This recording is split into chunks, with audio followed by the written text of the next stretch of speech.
Hello दोस्तों, welcome back to the channel.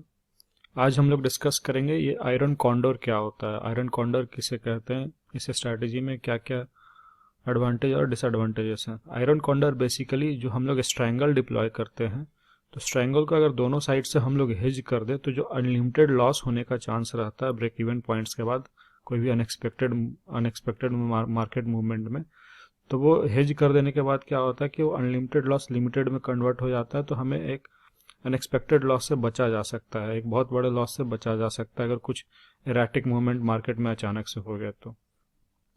इसकी भी हाई प्रोबेबिलिटी रहती है और पहले से आपको ये रिस्क डिफाइन स्ट्रैटेजी रहता है, पहले से आपको पता रहता है कि अगर मेरा ब्रेक इवन पॉइंट्स के बाहर चला गया मार्केट तो मुझे मैक्सिमम लॉस क्या हो सकता है। स्ट्रैंगल में बेसिकली अगर आप हेज नहीं किए रहते हैं तो मैक्सिमम लॉस बहुत ज़्यादा हो सकता है अगर मार्केट वन साइडेड चलता चला गया तो। ये भी नॉन डायरेक्शनल स्ट्रैटेजी है, इसमें हम लोग एक रेंज प्ले करते हैं, नीचे का एक पुट और ऊपर का एक काफ़ी दूर का कॉल सेल करके उसे रेंज में बने रहे मार्केट तो दोनों का डीके मिल जाता है। इन केस अनएक्सपेक्टेड कुछ मूव हो जाए तो उसके लिए हम लोग इससे हेज करके रखते हैं। और हेज भी कब करना चाहिए, किस समय नहीं करना चाहिए, या थोड़े लेट से करने से क्या रिस्क रिवार्ड मिलता है, शुरू में ही हेज करने से क्या रिस्क रिवार्ड मिलता है। इसमें थोड़ा रिस्क रिवार्ड आपको स्टार्टिंग से कम रहेगा, लेकिन वो एक्सपीरियंस ही आपको पता चलेगी कब हेज करना है कब नहीं करना है, क्योंकि रेंज आपके पास काफ़ी अच्छा खासा बड़ा रहता है। तो कोई बहुत ज़्यादा इवेंट नहीं होने वाले हैं मार्केट में, कोई नॉर्मल ही मूवमेंट होने वाला है, कोई बहुत बड़ी मीटिंग या आरबीआई का कोई पॉलिसी नहीं आने वाला या फेड की मीटिंग नहीं होने वाली, इस तरह का कुछ बड़े इवेंट्स नहीं होने वाले हैं जहाँ पे अनएक्सपेक्टेड कुछ मूव है। तो आप इसमें थोड़ा लेट से भी हेज कर सकते हैं। मैं आपको करंट में भी डिप्लॉय करके दिखाऊंगा, नेक्स्ट वीक एक्सपायरी का या मंथली एक्सपायरी का, और लास्ट वीक एक्सपायरी में भी मैंने डिप्लॉय किया था, वो अभी कैसा चल रहा है। और अभी जितना ज़्यादा लेट से आप हेज करोगे तो रिस्क रिवार्ड कितना अच्छा बनता है वो भी आपको पता चलेगा। तो ये हम लोग वही ऑप्स्ट्रा में आ गए, ऑप्शन बिल्डर स्ट्रैटेजी में। यहाँ पे हम लोग एक आयरन कॉन्डोर अभी डिप्लॉय करके देखेंगे कैसा ग्राफ बनता है, उसमें कैसे उसे डिप्लॉय किया जाता है।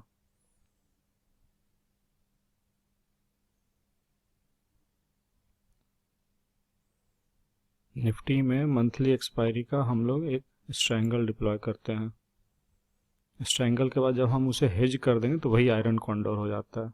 आप यहाँ से शॉर्टकट में भी इस वेबसाइट में ऑप्शन है, आप यहाँ से कर सकते हैं, नहीं तो आपको अपना मार्केट स्टडी के हिसाब से लेवल से करना, तो आप स्ट्रक्चर में जाके पहले तो मार्केट स्टडी देख लो आप क्या है क्या नहीं है, आपका क्या लेवल बनता है, उस हिसाब से फिर आप अपना। तो मैं एक रफली आपको दिखा देता हूँ, जैसे कि मार्केट अभी 18,500 के आसपास है। मान लो आप 18,200 का 300 पॉइंट दूर का आप पुट सेल कर देते हो 56 रुपीज़ में।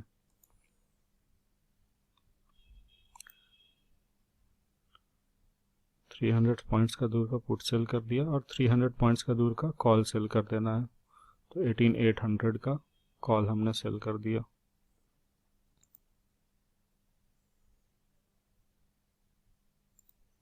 ये 18,800 का कॉल सेल हो गया, ये हमारा स्ट्रैंगल हो गया। ये देखिए ये हमारा स्ट्रैंगल हो गया। अब इसी को अगर आप हेज कर देते हो ब्रेक इवन पॉइंट्स के आसपास में तो ये आयरन कॉन्डोर में कन्वर्ट हो जाएगा। अभी देखिए अभी स्ट्रैंगल में क्या कि अनलिमिटेड लॉस है इधर, अगर डाउन साइड मार्केट चलता चला गया 17,800 17,800 मतलब 18,000 के नीचे आसपास आपका 18,085 के आसपास ब्रेक इवन है, इसके नीचे जितना मार्केट जाता जाएगा तो आपको अनलिमिटेड लॉस होने का चांस है जितना नीचे जाएगा। और ऊपर में 18,915 मतलब ये ब्रेक इवन 18,915 के ऊपर में जितना मार्केट जाएगा तो आपको एक अनलिमिटेड लॉस होने का यहाँ भी डर है। रेंज आपको अच्छा खासा बड़ा मिल जाता है, इसमें प्रोबेबिलिटी काफ़ी हाई रहती है इसकी चलने की क्योंकि रेंज बड़ा है आपका।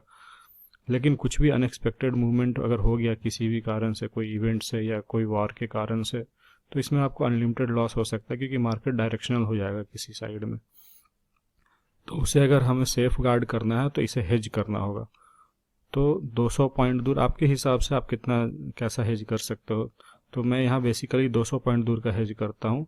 18,200 का पुट हमने सेल किया है तो 18,000 पुट का हम लोग कॉल बाय 18,000 का पुट हम लोग बाय कर लेंगे, और 18,800 का कॉल सेल किया है तो 19,000 का हम लोग कॉल बाय कर लेंगे। तो दोनों तरफ से दो दो स्ट्राइक 200 पॉइंट से स्ट्राइक दूर से हम लोग हेज कर लेंगे।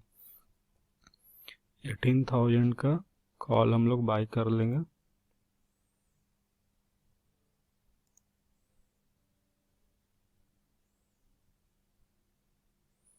और 19,000 का कॉल हम लोग बाय कर लेंगे।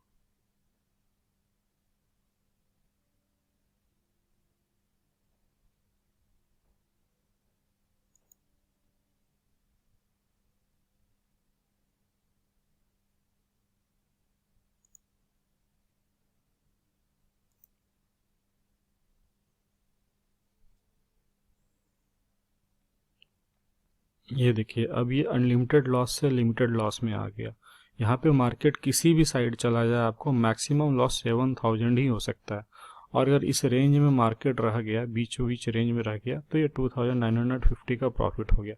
प्रॉफिट भी थोड़ा कम हुआ, प्रॉफिट पे भी असर हुआ, क्योंकि आप यहाँ एक जगह बाई भी तो कर रहे हो, तो आपका इसी प्रीमियम से तो जाना है वो चीज़। मान लो आप यहाँ 18,2000 पुट में आप 56 पॉइंट कैप्चर करने का सोच रहे हो, तो उसके बदले में हेज में जो आपने दिया 32 पॉइंट्स आप दे भी तो रहे हो, तो इसका जो डिफरेंस निकल गया वही आपका पुट साइड में बेनिफिट हुआ। और कॉल साइड में 58 पॉइंट्स जो आप लेना चाह रहे हो उसमें से 24 पॉइंट्स आप दे भी तो रहे हो मार्केट को हेज करने के लिए, सेफ गार्ड करने के लिए। तो ये जो डिफरेंस मिल गया ये कॉल साइड का आपका बेनिफिट हो गया। दोनों मिला करके आपका मैक्सिमम, अगर बीचों यहाँ इस रेंज में कहीं भी एक्सपायर हुआ तो मैक्सिमम आपको 2,950 का ही प्रॉफिट हो सकता है।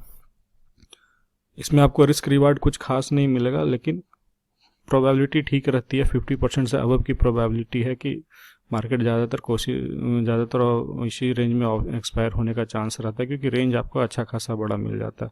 दूसरी सबसे बड़ी बात है कि है तो ये प्रोबेबिलिटी का कि कुछ भी हो सकता है मार्केट में अनसर्टेनिटी बहुत रहती है। तो मान लीजिए कुछ इवेंट हो गया, या किसी ने कुछ मिसाइल लॉन्च कर दिया, या रसिया ने कुछ अटैक कर दिया, कुछ भी टेंशन हो गया वर्ल्ड में, या फिर कोई इकोनॉमिकल इवेंट हो गया, फेड ने कुछ रेट हाइक कर दिया, तो जिसके कारण कुछ मार्केट रिएक्ट कर जाता और डायरेक्शनल हो जाता, अनएक्सपेक्टेड मूव हो जाता, तो आपको एक अनलिमिटेड लॉस से बचा जा सकता है। यही होता है हेज का बेनिफिट। तो मैं तो बोलूँगा जो भी नए प्लेयर, जो भी नए ट्रेडर ऑप्शन सेलिंग में आ रहे हैं, वो बिना हेज के कोई ट्रेड में ना जाए। जब तक उनको अच्छा खासा एक्सपीरियंस ना हो जाए, एक अच्छा खासा टाइम ना हो जाए, तब तक वो हेज से ज़्यादा छेड़छाड़ ना करे। सारे स्ट्रैटेजी में वो अपना हेज को जरूर स्ट्रांग से ज़्यादा स्ट्रांग रखे, ताकि वो अनलिमिटेड लॉस से बच सके। अब इसमें भी क्या है कि आप जितना देर से हेज डिप्लॉय करोगे, वो सब एक्सपीरियंस के बाद आपको पता चलेगा कि कब इवेंट होने वाला, तो मैं उस समय हेज कर देता हूँ। अभी कुछ खास इवेंट नहीं होने वाला तो मैं अभी स्ट्रैंगल में ही रहने देता हूँ। फिर जब आपको लगता है कि नहीं, मार्केट 1-2 दिन के लिए बंद है, उस बीच में कुछ भी हो सकता है, सैटरडे संडे वीकेंड वगैरह में, तो आप हेज करके चले जाओ। या नेक्स्ट डे कुछ इवेंट होने वाला है तो आप हेज करके चले जाओ। तो मैं एक लास्ट वीक भी, एक करंट वीक एक्सपायरी के लिए, जो कि आज एक्सपायर होने वाला है, अभी 2 बज रहे हैं, 3:30 बजे मार्केट क्लोज हो जाएगा, थर्सडे है, आज एक्सपायरी चल रही है। तो 1 वीक पहले मैंने उसे स्ट्रैंगल में डिप्लॉय किया था, वो स्ट्रैंगल ही है। और अभी मैं अगर उसको ये इतने काफ़ी लेट से उसको हेज करता हूँ, तो उसमें क्या रिस्क रिवार्ड मिलता है मैं वो आपको दिखाता हूँ। ये मैंने लास्ट वीक ही स्ट्रैंगल डिप्लॉय किया था, वो अभी कैसा चल रहा है और वो क्यों डिप्लॉय किया था, उसके पीछे का आपको मैं मार्केट स्ट्रक्चर भी दिखाता हूँ, क्यों मैंने उस रेंज को लिया था। आपको एक आयरन फ्लाई का भी एग्जांपल मैं इसमें दिखा दूंगा। देखिए 40, ये बैंक निफ्टी का मैं दिखा रहा हूँ, निफ्टी का नहीं है, ये बैंक निफ्टी का है। 43,200 का पुट सेल कर रखा था, 44,200 का कॉल सेल कर रखा, तो ये रेंज हमें मिल गया था। अभी क्या है कि इसमें मैक्सिमम बेनिफिट ये होना था, आज ही एक्सपायरी, इसलिए ऑलमोस्ट 90% इसमें बेनिफिट हो रखा है। ये हमारा रेंज मिला था इसी रेंज में, देखिए ये पूरा डीके इसमें ऑलमोस्ट मिल चुका है। अगर अभी भी 1-2 घंटे के अंदर में मुझे डर है कि नहीं कुछ अनएक्सपेक्टेड मूव आ सकता है, इसे सेफ गार्ड कर लिया जाए, तो हम क्या करेंगे, इसे हेज कर देंगे। इतना लेट अगर हेज करेंगे तो हमारा प्रीमियम हेज वाला कम रहेगा, तो बहुत ज़्यादा का इसमें लॉस नहीं जाएगा और एक अच्छा खासा रिस्क रिवार्ड यहाँ मिल जाएगा। मैं वो हेज करके दिखाता हूँ आपको। 43,200 का पुट है, तो मैं 43,000 का पुट से आपको इसको हेज कर देता हूँ, और 44,200 का कॉल है, तो 44,400 के कॉल से इसे मैं हेज कर देता हूँ। तब आप ये ग्राफ देखिएगा और इसका रिस्क रिवार्ड देखिएगा। 15 दिसंबर एक्सपायरी का है ये, तो 15 दिसंबर की एक्सपायरी से हेज करना होगा। 43,000 का पुट बाय कर लेते हैं। ये देखिए 2 रुपये का प्रीमियम। अगर ये मैंने स्टार्टिंग से ही हेज किया रहता तो ये प्रीमियम काफ़ी ज़्यादा रहता, तो मुझे हेजिंग में ज़्यादा दे देना पड़ता। तो अभी मैं ऑलमोस्ट ये एक्सपायरी होने में 1.5 से 2 घंटे ही बच रहे हैं, तो इतना लेट से कर रहा हूँ तो ये प्रीमियम काफ़ी कम है, तो यहाँ पे हेज का ज़्यादा कॉस्टिंग जाएगा नहीं हमें। 43,000 के पुट से हमने हेज कर दिया 200 पॉइंट्स दूर, और 44,400 के कॉल से इसे हेज कर देते हैं अप साइड में।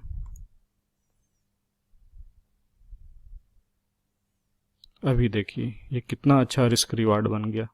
मैक्सिमम लॉस इसमें 229 रुपीज़ का ही है, और मैक्सिमम बेनिफिट ये है क्योंकि ये ऑलमोस्ट डिके हो चुका है, अब इसमें कुछ ज़्यादातर बचा नहीं है। 1:20 का रिस्क रिवार्ड इसमें हो रहा है। अब इसे सेफ गार्ड कर देने से क्या होता है कि मैंने जो 1.5-2 घंटा और बच रहा है मैं वो तक वेट कर सकता हूँ आराम से। इसमें कुछ भी अनएक्सपेक्टेड मूव हुआ, कहीं भी बाहर चला गया रेंज से, तो आपका मैक्सिमम लॉस इससे ज़्यादा हो ही नहीं सकता है। तो जितना ज़्यादा लेट से आप करोगे उतना ज़्यादा रिस्क रिवार्ड मिलता जाएगा। अगर यही मैं 2 दिन पहले किया रहता तो 1:10 का ही मिलता, शायद 1:5 का ही मिलता। मैक्सिमम लॉस यहाँ पे 1000-2000 का हो रखा होता, दिखा रहा होता। तो यही है हेज का। हेज भी कब करना है, किस समय करना है, कितने पॉइंट्स दूर से करना है, वो सब भी बहुत मायने रखता है, लेकिन वो सब आपको एक एक्सपीरियंस के बाद ही पता चलेगा। तो स्टार्टिंग में आप जितना नॉर्मल तरीके से प्रैक्टिस कर सको हेज को स्टार्टिंग से ही रखो तो ज़्यादा बेहतर है। मैं आपको एक आयरन फ्लाई का भी दिखा देता हूँ। आयरन फ्लाई भी मैंने इसमें एक डिप्लॉय किया था, वो भी कैसा काम कर रहा है। ये देखिए आयरन फ्लाई, इसे मैंने अपसाइड के लिए एकदम सेफ गार्ड कर दिया था हेज को और काफ़ी नज़दीक ला करके, ताकि अपसाइड कहीं भी मूवमेंट जाए तो मेरा एक मैक्सिमम बेनिफिट जो ये 1500 का दिखा रहा है वो सेफ गार्ड रहे। और डाउन साइड मैं उतना एक्सपेक्ट नहीं कर रहा था, तो डाउन साइड मैंने ज़्यादा भी हेज नहीं किया था, लेकिन हाँ मैक्सिमम लॉस इसमें 3500 से ज़्यादा नहीं हो सकता अगर डाउन साइड कहीं भी मार्केट आ जाए तो।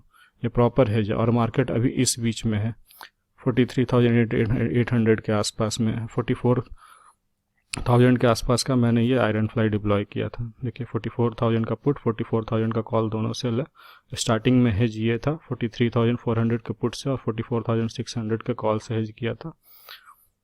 फिर हेज को हम लोग काफ़ी नज़दीक ले आए थे, कॉल साइड ज़्यादा नज़दीक ले आए थे क्योंकि अप साइड का मोमेंटम ज़्यादा होने का चांस था मेरे हिसाब से, और डाउन साइड उतना नहीं था, तो डाउन साइड को मैंने थोड़ा दूर ही रखा था हेज को।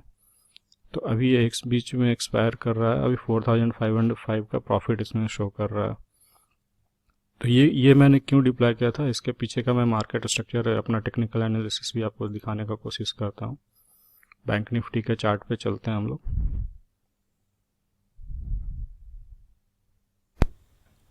ये बैंक निफ्टी का 15 मिनट टाइम फ्रेम का चार्ट हो गया। तो मैं आपको दिखाता हूँ कहाँ पे मैंने वो डिसीजन लिया था 44,000 आसपास का आयरन फ्लाई डिप्लॉय करने का। 8 दिसंबर को जब ये मार्केट ब्रेकआउट दिया और सस्टेन किया और यहाँ पे क्लोजिंग दिया, तभी मैंने वो डिसाइड किया था। ब्रेकआउट एक बार पहले भी दिया था, लेकिन मैंने वहाँ पे क्यों नहीं किया मैं वो भी दिखाता हूँ आपको। एक मिनट टाइम फ्रेम पे चलते हैं। 1 आवर के टाइम फ्रेम पे नॉइज आपका और कैंसिलेशन हो जाएगा। नॉइज कब रहेगा, देखिए काफ़ी टाइम से मार्केट रेंज बाउंड में था, तो जितना ज़्यादा टाइम मार्केट रेंज बाउंड में रहेगा तो किसी न किसी साइड उसका मूवमेंट करने का चांसेस ज़्यादा हो जाता है ट्रेंडिंग होने का। या तो अप साइड गया तो अप साइड, डाउन साइड गया तो डाउन साइड की तरफ। तो यहाँ पर एक ब्रेकआउट तो हुआ था, लेकिन ये गैप अप ब्रेकआउट हुआ था। Next day directly gap up यहाँ पे खुल गया था। फ्लैट खुल करके अगर ये जाता तो ज़्यादा श्योर रहता ये सस्टेन करने का, लेकिन गैप अप खुला। गैप अप खुलने के बाद ये सस्टेन नहीं किया, प्रॉफिट बुकिंग आ गया इसमें और ये वापस रेंज में आ गया। फिर उसके बाद जब यहाँ पर ब्रेकआउट दिया, एक अच्छा खासा फ्लैट खुल करके ही ब्रेकआउट दिया है। ब्रेकआउट देने के बाद सस्टेन भी किया, उसके बाद क्लोजिंग भी अच्छा खासा ब्रेकआउट लेवल के ही ऊपर दिया। तो ये हाई प्रोबेबिलिटी ट्रेड बन गया कि चलो अब ये सस्टेन करने का ज़्यादा चांस है और एक अपसाइड मूवमेंट आने का ज़्यादा चांस है। तो इसी आसपास में मैंने वो स्ट्रैटेजी को डिप्लॉय कर दिया था। और 44,000 ही क्यों किया, क्योंकि नेक्स्ट रेसिस्टेंस लेवल कहीं ऊपर में कहीं स्ट्रक्चर है नहीं, क्योंकि अनटेरिटरी जोन है, ये नॉन टेरिटरी है, इधर कभी प्राइस आया नहीं। तो next resistance level psychological level round figure का होता है। 44,000 के आसपास का एक राउंड फिगर मिल रहा था, तो मैंने इसलिए 44,000 का ही आयरन फ्लाई डिप्लॉय किया। इससे मुझे क्या है कि 200-300 पॉइंट्स, 200-300 पॉइंट्स ऊपर का रेंज और 200-300 पॉइंट नीचे का एक अच्छा खासा रेंज मिल जाएगा मुझे, और इस रेंज में कहीं भी एक्सपायर हुआ तो वो बेनिफिट होगा। तो अभी वही चीज़ हो रहा है। अभी इसको प्राइस एक्शन भी थोड़ा सा आप देख लीजिए कितना सही प्राइस एक्शन काम करता है।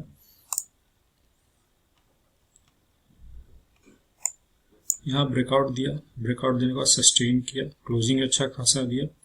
अब जब यहाँ से वापस पुल बैक आया तो जहाँ पे रेसिस्टेंस फेस कर रहा था यही रेसिस्टेंस अब सपोर्ट का काम करने लगा। आपको जब प्राइस एक्शन का थोड़ा बहुत भी नॉलेज हो जाएगा तो आपको पता चलेगा कि जब भी जो लेवल रेसिस्टेंस का काम करता है वो जब ब्रेक हो जाता है तो वापस जब पुल बैक आता है प्राइस तो वही सपोर्ट का काम करने लगता है। सेम वाइस वर्सा आपको सपोर्ट में भी होता है। मान लीजिए अगर ये नीचे की तरफ जाता, सपोर्ट टूटता, ये वापस पुल बैक आता है यहाँ पर, तो ये फिर रेसिस्टेंस का काम करता, फिर यहाँ से डाउन साइड जाने का ज़्यादा चांस रहता है। तो ये स्ट्रक्चर भी कंफर्म कर दिया, जब डबल सपोर्ट लिया, दोबारा सपोर्ट लिया यहाँ पर, तो कंफर्म कर दिया कि मार्केट अभी ऊपर की तरह ही सस्टेन करने का ज़्यादा चांस है। तो ये सब देख करके मैंने वो ट्रेड में बना रहा, और अभी करंट एक्सपायरी है उसकी, थोड़ी देर में एक्सपायर हो जाना है उसको।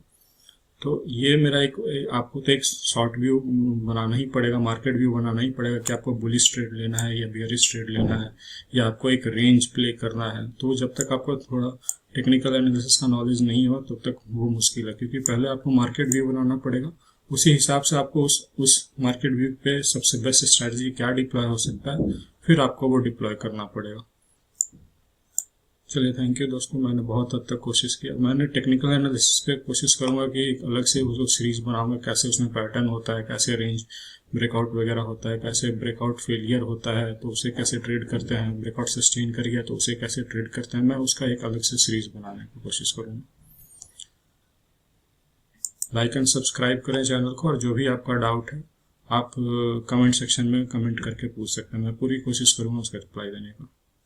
थैंक यू दोस्तों।